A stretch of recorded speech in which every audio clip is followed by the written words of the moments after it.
Hello, and welcome back to another episode of Cooking for the Yum of It. I'm your host, Wesley Foreman, and today we are going to be preparing my version of a Lord Woolton pie. Now, something Julia Child said once was that food was like a passport, would take you to other countries. And that is perfectly true. But I also think that food can be like a time machine, taking you back to different periods in history in different countries. Now, the Woolton pie was first introduced and developed by the Savoy Hotel in London during World War II as part of their Dig for Victory campaign to grow more victorious vegetables to counteract the Germans' attempt to starve Britain out of the war. So, they developed the Woolton pie because vegetables were the only things that were never rationed in Great Britain during World War II. Now that you've had your history lesson, let me make you my version of the Lord Woolton pie. Now, one of our first ingredients is about 1 pound, more or less, of the yams.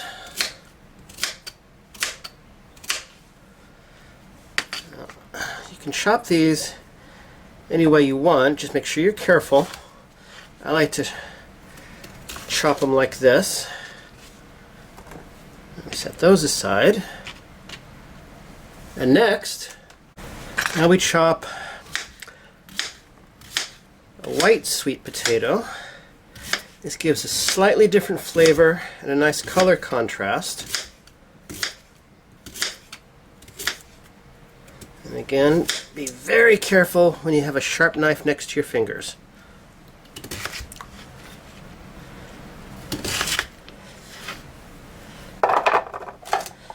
Now, like I said, this is one of the dishes that were very well, I wouldn't say popular, but they ate a lot of during World War II in Great Britain because of their Dig for Victory campaign, which also included things like the cartoon characters Dr. Carrot and Potato Pete.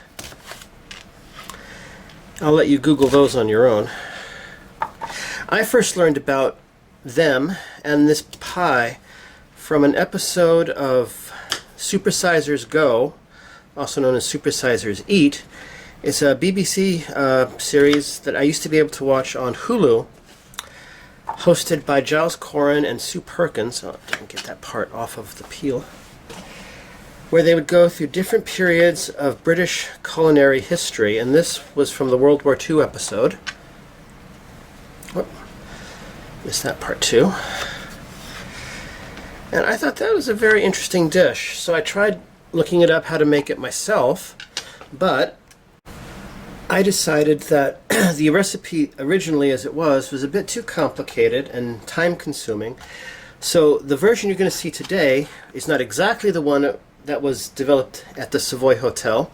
This is my version of the Lord Woolton pie, which I think is a lot easier, and although I've never had an original Woolton pie, I'm pretty sure it's just as tasty.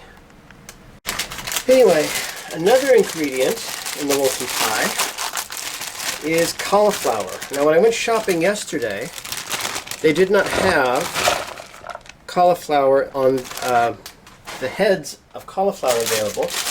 They did, however, have these bags of cauliflower in the section where they keep the salad fixings, and this works just as well because all we really need is about 1 pound of the cauliflower florets.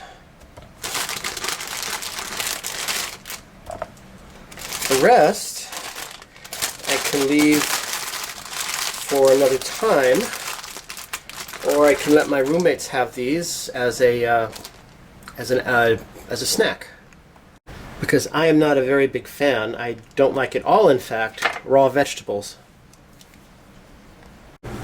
Now we come to our more or less 1 pound of carrots, which after they've been peeled, as I always do with my carrots now, I cut them on the bias, as I learned from watching too many episodes, well, you never watch too many episodes, of Julia Child's The French Chef.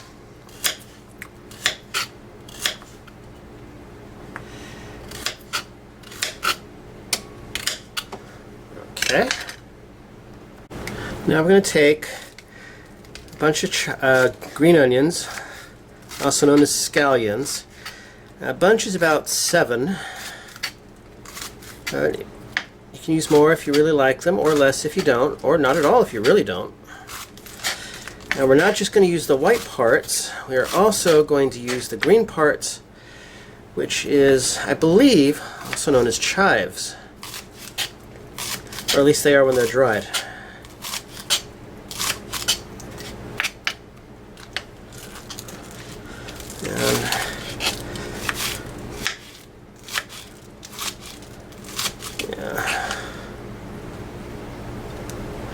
Again, be very careful.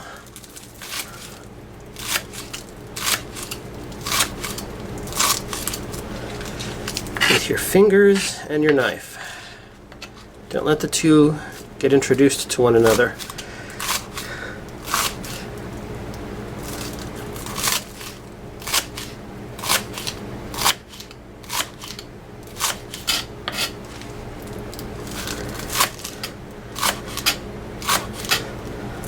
Nothing got wasted in a British household during World War II. In fact, they would send you to prison if you wasted your bread or didn't eat your Wheaties or threw out your vegetable waste. They would actually, neighbors would actually gather all their vegetable waste as a form of a co-op and use it to feed pigs. They would get half of the pig and the other half would go to the government to feed the troops, I suppose. But it was against the law to waste food.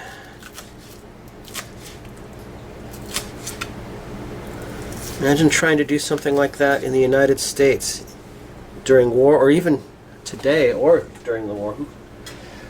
Who could know? So, that's it for the vegetables. Okay, now we take all of our vegetables, our sweet potatoes, our yams, one tried to not get in there, our carrots, our cauliflower, and our green onions. Put that all in there.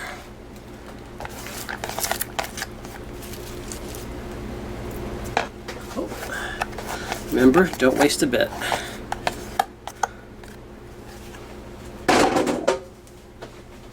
Now we take 2 tablespoons of water,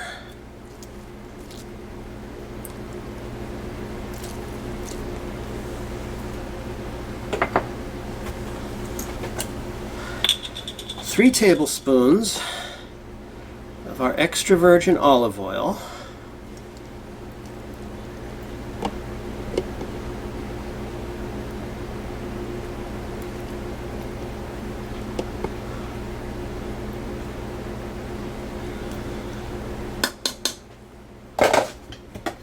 now we're going to need, oh, it doesn't go there. Now we need my other measuring spoon, so we can get 1 clove of minced garlic, 2 cloves of minced garlic, maybe a little bit more. I like garlic. Now we're going to take, hold on, sorry for the interruption, everyone. Now we're going to take 1 teaspoon, half a teaspoon. You wouldn't want to put 1 teaspoon in there, that would be awful. Very salty anyway. And 1/4 teaspoon of pepper. And now we are going to toss our vegetables.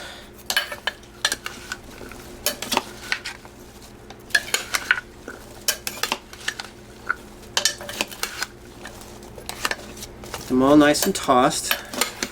You know how much I like to toss things. Vegetables, salads.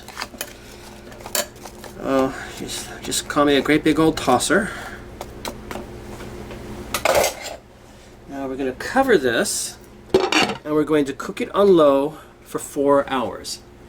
And when we're done with that, we will come back for the next step of the Wesley version of Lord Woolton pie.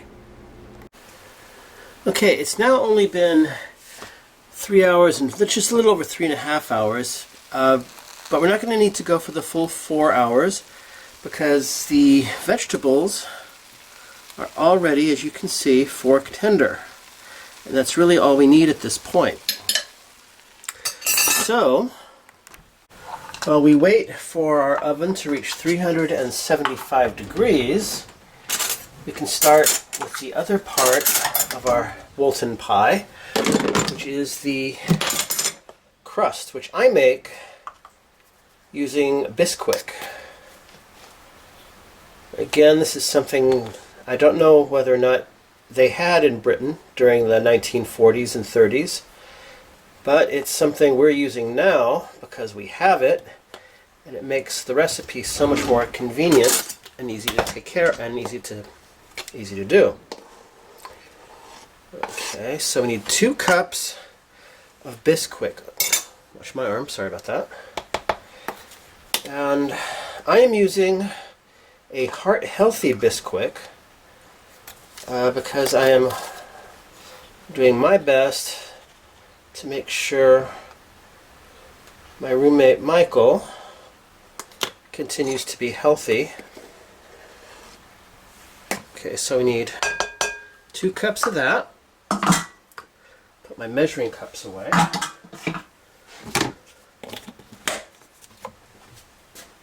Now we're going to use 2 cups of milk. Let me measure that out.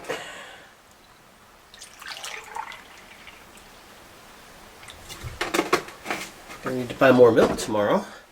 And I forgot, but remembered, I'm also going to need 2 large eggs.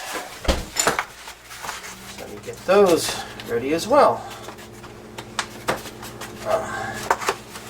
Okay, here we go with our milk. And here is egg number 1 and egg number 2.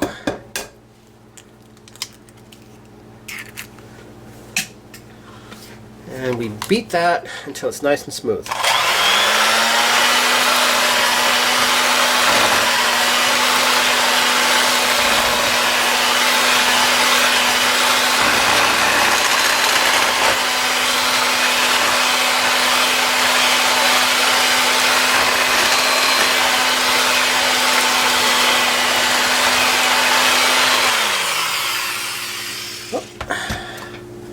Let's scrape down the sides so we can get... I did start to worry just now as I'm making this. I wonder if the Heart Healthy Bisquick will cook differently than the regular Bisquick, which I normally use.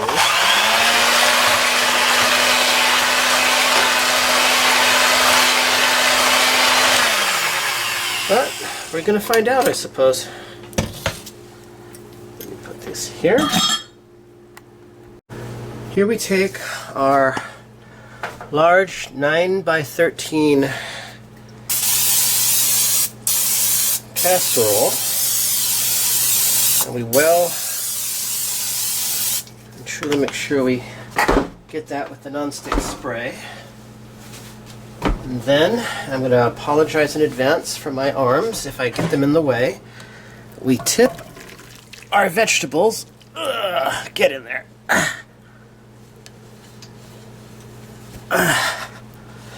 We tip our vegetables into the baking dish, and we sort of spread these out as evenly as we can.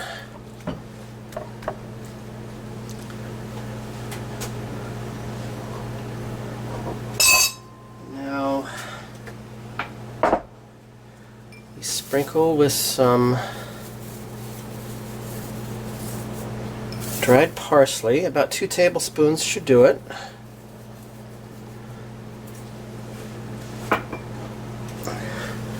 And now again, sorry for the arms, we pour our Bisquick solution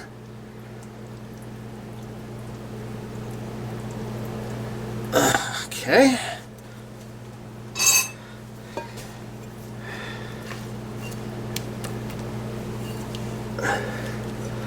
As much as we can. Doesn't that look good? Now we put this in the oven once it reaches 375 for between 28 and 33 minutes. Now, to go with our Woolton pie, I'm going to make a nice brown gravy from scratch. First we've got to melt our butter. And once the butter is, or in this case, Smart Balance margarine.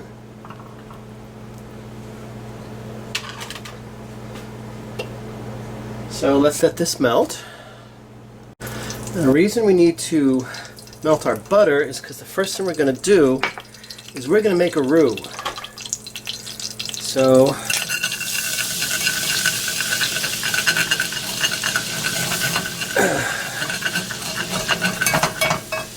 we are making this roux.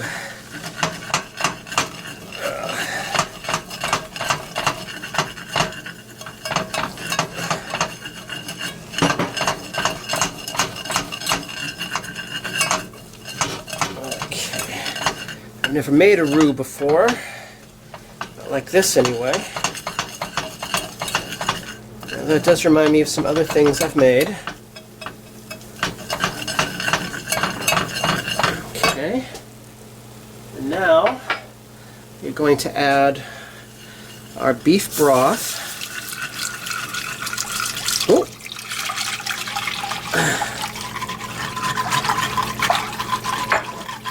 Some of it spilt out of the measuring cup. That's not good. Now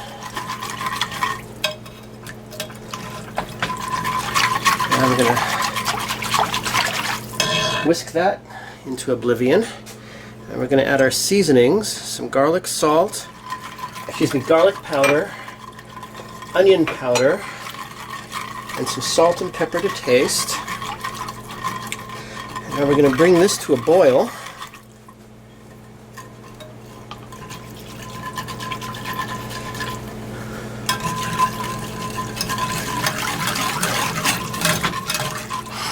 So it thickens.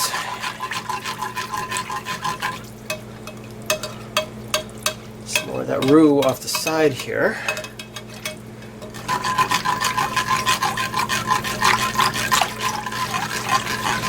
This reminds me of a beef gravy my grandma used to make.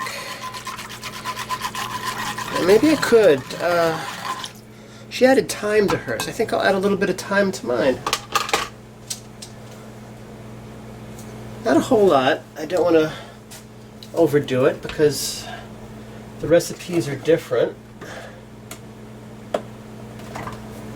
And I should have thought about this sooner.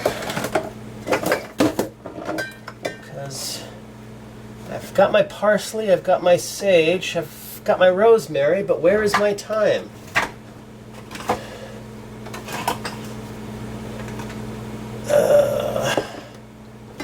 I know it's got to be in here. I really should organize. Oh, is that it? No, that's oregano.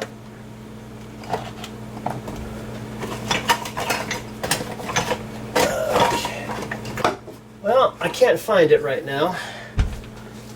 So I'm just going to say no time for this time, this time. So actually, I still have some, it's not boiling yet, so I'm going to put you on hold and see if I can find my thyme. Well, time wouldn't give me time, but I found it anyway. So just a 1/4 teaspoon this time. And I'll know better next time if more time would be better. But I can see it's already starting to thicken. Not as thick as I'd like it to be, though. You know, we like a nice thick gravy for our Woolton pie. I must admit, before I would just buy it store-bought out of the jar. But I didn't want to do that this time. I like learning these new recipes I present to you. And I want to make sure my gravy isn't lumpy. It's one thing I know for certain. I do not like lumpy gravy.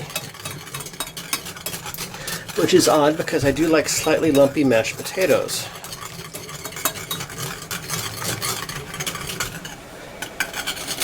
I was originally going to make a bacon grease gravy, my hillbilly bechamel.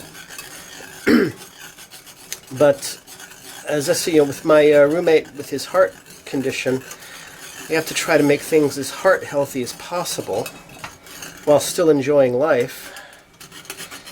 So I thought a brown gravy made with a low sodium beef stock and the heart healthy Bisquick and the Smart Balance margarine would be a good alternative. Okay, let me set this aside. I'm going to take a tiny little taste test here.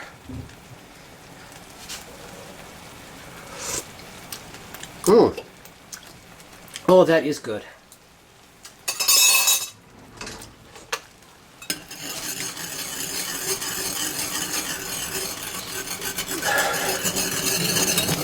Okay. Now don't worry, because this is going to have to sit for a while to cool down. And don't worry if it forms a skin. I'll show you what to do. I'll show you exactly later. But if a skin does form, you can either just... Well, I'll show you. It'll be easier to show you. Okay. This is going to be a really good, nice, thick brown gravy.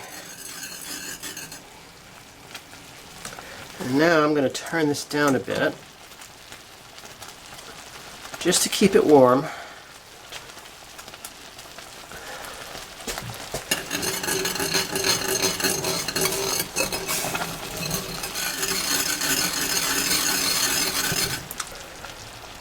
Now, if you're not making a Woolton pie, this gravy is also good for mashed potatoes, putting over slices of bread, dunking slices of bread over a nice piece of steak.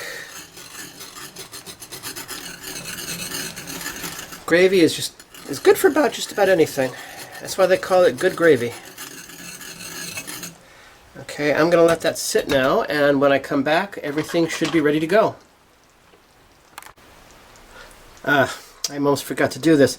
If you develop a skin on your gravy, just take your whisk and whisk it away, like so, and there you go. Now I'm going to move this so I can bring out the pie, which I believe should be ready.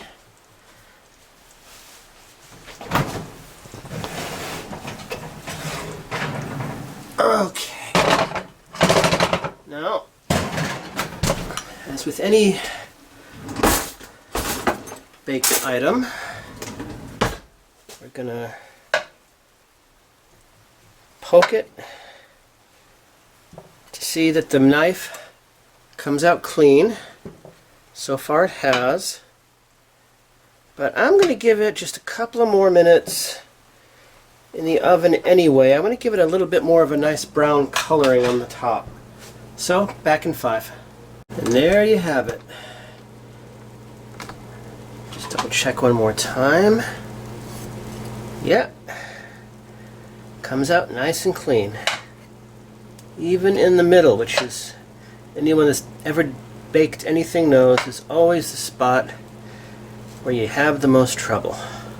But there we have it. Now let's dish up and have some nice Woolton pie and a brown gravy. So here we have it, my Woolton pie with my very own brown gravy.